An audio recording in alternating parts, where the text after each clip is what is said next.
Y llegando ya casi a la última parte de estos videos cortos sobre la rebelión de los macabeos, continuamos con que Ribás se dio cuenta al poco tiempo de que los fanáticos dentro de los muros de la ciudad de Jerusalén no aceptarían ningún tipo de concesión o acuerdo con los romanos. Por consiguiente, este decidió fugarse en un ataúd haciéndose pasar por muerto para encontrarse con el general romano Vespasiano, a quien le predijo que sería emperador y que el gran templo sería destruido. Tan solo le pidió que le concediera el derecho de preservar al Labne como centro de estudios de Torá, deseo que fue concedido en la ciudad de Labne, o Yabne, y se convirtió en un nuevo centro espiritual donde volvió a funcionar el Sanedrín, máximo tribunal de la interpretación de las leyes de la Torá. Ribás convenció al Sanedrín de renunciar a los sacrificios de animales y a los preceptos ligados al culto en el sagrado templo, reemplazándolos por los rezos orientados hacia Jerusalén, sentando las bases para el judaísmo rabínico que hasta hoy en día es el que funciona. Flavio Josefo se fue a Roma junto con su mentor, el futuro emperador Vespasiano, creyendo que Tito iba a enviar destrucción al templo de Jerusalén para que finalmente, en el día 9 del mes hebreo de Ab, año 70, después de la era común, el templo fue destruido. En Roma, Flavio Josefo recibió la ciudadanía y escribió sus libros sobre la historia hebrea y la gran rebelión o guerra de los judíos contra Roma. Judea volvió a ser la provincia romana casi destruida, recuperando una autonomía religiosa, pero ya sin el templo de Jerusalén. Tito regresó a Roma en el año 71 para acompañar a su padre, el emperador Vespasiano. Luego de su muerte, su hermano y sucesor, Domiciano, erigió un arco del triunfo conocido como el Arco de Tito, en el cual se puede apreciar en la actualidad al sur del Foro Romano la marcha de los legionarios portando el calendario de oro y otros objetos de valor del mismo, junto con una gran cantidad de esclavos judíos. La voz de los luchadores que buscan la independencia en nombre de la libertad de culto no había desaparecido totalmente aún, porque quedaba un último bastión judío, el que se conoció como Masada. Paralelamente a estos eventos en Jerusalén, un grupo de judíos liderados por Eliezer ben Yair tomó Masada, la fortaleza construida por el rey Herodes en el desierto de Judea frente al Mar Muerto. Destruyendo la guarnición romana apostada allí, los judíos encontraron en la fortaleza un arsenal suficiente para equipar a un ejército de miles de hombres, e importantes reservas de metal para fabricar nuevas armas y municiones. Los almacenes estaban surtidos de trigo, legumbres, aceite, dátiles y vino, y bien conservados gracias al ambiente árido del desierto circundante. Estos huertos fértiles en la cima podían proporcionar alimentos frescos y los canales excavados en la roca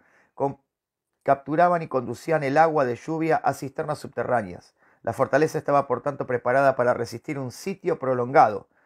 3 años este grupo de luchadores judíos continuó con su vida comunitaria independientemente y resistiendo todo intento de los romanos a eliminar el último foco de rebelión judía. En el año 71, después de la era cristiana, Judea ya había convertido a una provincia romana bajo el mando de un gobernador con sede en Cesarea. La legión décima del ejército romano controlaba toda la región que se extendía desde Jerusalén hasta el Mar Muerto y fue destinada a reprimir el último bastión de autonomía judía. Esta legión, con sus fuerzas auxiliares, contaba con unos 15.000 combatientes. Impuso el sitio sobre Masada. La resistencia contra los romanos continuó hasta el 73 después de la era común, año en el que tomaron y descubrieron que la mayoría de sus defensores, cerca de 1.000 judíos, habrían preferido suicidarse antes que rendirse, convirtiéndose en un modelo de heroísmo judío a través de la historia, muertos antes que sometidos. Este mismo relato de la toma de la fortaleza de Masada y de lo que constituyó la rebelión judía de los macabeos lo podemos encontrar en los libros llamados apócrifos, primera y segunda de Macabeos, los cuales fueron quitadas de las Biblias tradicionales llamadas cristianas, ya que su contenido histórico se tomó como que no era parte del canon bíblico. La realidad es que este libro histórico tiene mucho que ver con los relatos que nosotros podemos ver, como dijimos en el video anterior, en libros como el libro de Esdras, el libro de Nehemías, algún conjunto de detalles que da el profeta Daniel, algún conjunto de detalles que se deja ver dentro de muchas situaciones que se vivieron en Jerusalén en los tiempos de nuestro Mesías Yahshua, donde podemos ver la concentración y la cantidad de